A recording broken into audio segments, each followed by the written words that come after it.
First of all, as Steve Parrish said yesterday, that a couple of potential deals look as if they're going well at this Right. stage. Is it fair to say one of those might be human about the club?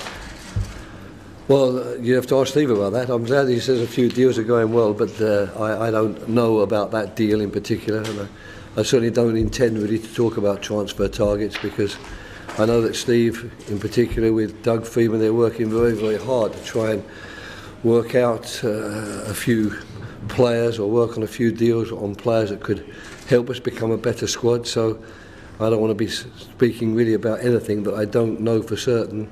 I'll be able to confirm next week. In terms of targets and so on, if you look at obviously people making links in terms of this player, if you look at Palace, they seem to be linked to the same players that seem to be linked to Brighton, West Ham. Is everyone competing in the same pool and everybody's in the same Well, I mean, area? all you really want me to do is to tell you what you know better than me. I mean, the fact is the links come from various sources. They don't often come from the actual clubs themselves. So I presume that we're in that group of clubs where everybody realises, in particular agents and other people out there who are interested in moving players on, they realise that Crystal Palace might be a club that are looking for players. So I think that's why we get linked with everybody. And that's why when you mention the name now, he's just one of many names I've seen linked with us. But I certainly can't confirm to you their particular names that we have discussed and seriously thought about making a bid for.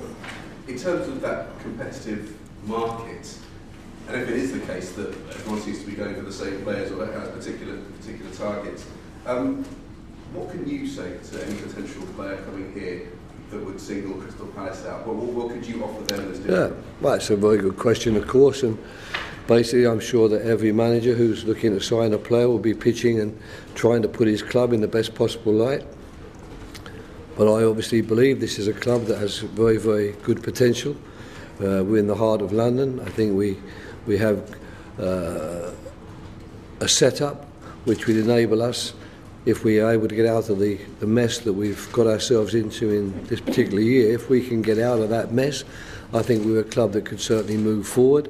I think we're a club also that already has some good quality Premiership players in our ranks. So I think anyone of good quality that's joining us will look at that and they'll look at the players and think, well, I know he's good and I know he's got the right type of qualities to help the team move forward. So I would honestly believe that we're in quite a good position to compete against other clubs and try to persuade a player that we're the right club for him, given, of course, that he's within our budget in terms of transfers and given that he's within our budget in terms of the wages we pay. You said after the cup game against Brighton, picked up a couple of injuries along the way, that you go into the window thinking maybe you can pick up 3 or 4, but given the circumstances, it wouldn't be wrong for you to hope to get even as many as 6. I mean, we're a couple of weeks in now. What are your realistic thoughts about how many you might be able to get through the door? Well, our realistic thoughts after I've been in the club maybe 2 or 3 weeks was 4.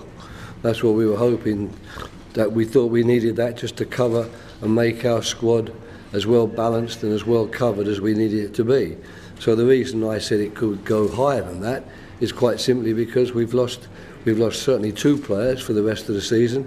Jeffrey Schlupp is likely to be out for quite a while, and we're uncertain as yet as to how long Ruben Loftus-Cheek will be out. So there are 4 players there that I've really counted on as being part of our first 11 even that we've lost. So I don't think it's unrealistic still to think that if we could get more than 4 players, it would be good for us.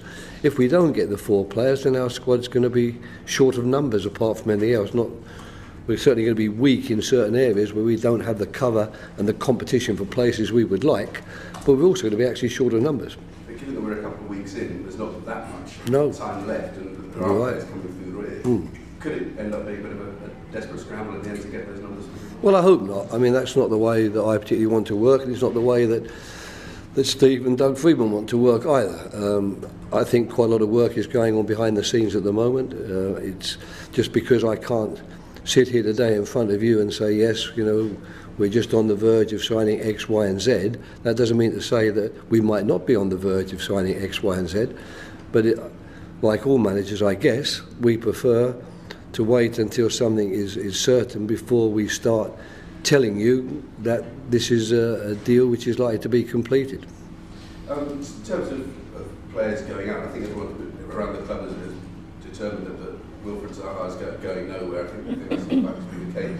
But your predecessor, Frank Boas, has been speaking this week, and he said Wilf's a top 4 player. He said a move to someone like Liverpool would be great for him. But first of all, is that right about Wilf being a top 4 player? And then secondly, is it extremely unhelpful to have a previous manager setting your players off? That doesn't bother me at all. It would surprise me, to be honest. Anybody who's asked about Wilf Zaha, if they don't say about him what I would say about him, I think he's an excellent player, and what he's done certainly for Crystal Palace during my short time has been nothing but exceptional. And I also know that he did an awful lot for Crystal Palace in the years before I came to the club. So it would surprise me enormously if people did not say Wilf Zaha is a player with a very bright future who can go far. I think it's up to us at Crystal Palace to try and keep improving our team and trying to keep persuading him that he doesn't need to move further afield to get the quality of the football he needs and to play at the level he wants to play at. So I certainly have nothing against anybody making those sort of positive comments. I would be a little bit more disappointed in managers who'd worked with Wilf Zaha if they didn't say something positive about him. One of your earlier answers, you talked about the mess that the club got itself into at the start of this season. Do you still see it as a mess that you need to get out of? Oh yes, I mean the fact is we're still in a relegation battle. We're not alone now. We're a little bit less isolated in our relegation battle than we were some weeks and months ago, and we're happy, of course, about that. We're not looking up at all the teams above us, but we are still in a bigger group of teams now who must be aware that unless they can keep their form going, unless they can keep points coming in, unless they can keep performances at the very highest level, they're going to be involved in a scrap to stay in the league right to the end. So that's the message that we pass on to the players on a regular basis. It's a message which up to now I think they've assimilated perfectly, but we know that the moment we drop our guard, the moment we actually start thinking that the pats on the back are something which we not only deserve but are there by our God-given right, then I think we're in enormous trouble. I think the moment we stop believing that unless we can keep our performances up to the level which I think they've been for the last couple of months, then we're going to find ourselves once again down at the bottom of the table. So it's a lesson that we have to learn, I'm afraid. Everyone would like it to be easy, but we know it's not going to be easy, and I certainly know it's not going to be easy, and I hope the players understand that too. Got Arsenal next.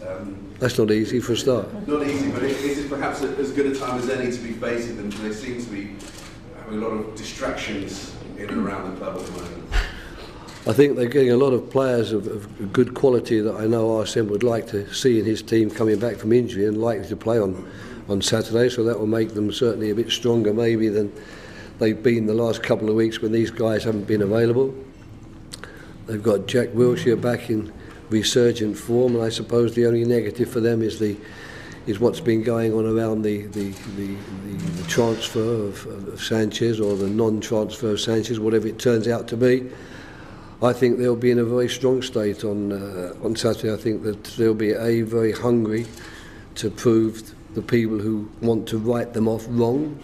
I think they'll be very anxious to show their home fans what a really good football team they are and how many good players they have in their ranks. And unless we prepare ourselves for the very, very best Arsenal team that is out there, we'd be very, very foolish. Is there a sort of solidarity between the long-serving managers and people who've been in the game for a long time? So when you see someone like Arsene Wenger perhaps going through one of the tougher times at the moment with criticism coming in about his results and about transfers and players and contracts and so on, did you have a degree of sympathy for Arsene? I have a degree of sympathy and empathy for them all, young or old, so age doesn't play a part in it. I think that there are certainly managers like Arsene who deserve the utmost respect because of what he's done in the game of football, not least of all here in England. He's a record breaker in almost every category, and basically the only person in my era, if you like, who could really hold his hand up and say, you know, this guy and I are in the same category is Alex Ferguson. I think being criticised is part and parcel of it. He's been criticised many times in the past, but certainly he will never, whatever happens, he could lose the next 50 games he ever plays, but he certainly wouldn't change one bit my respect for him as a manager, my respect for him as a person, and in particular my respect for the job he's done at Arsenal Football Club, which is something quite outstanding. So it's easy for me to empathise and say good things about a guy like Arsene Wenger.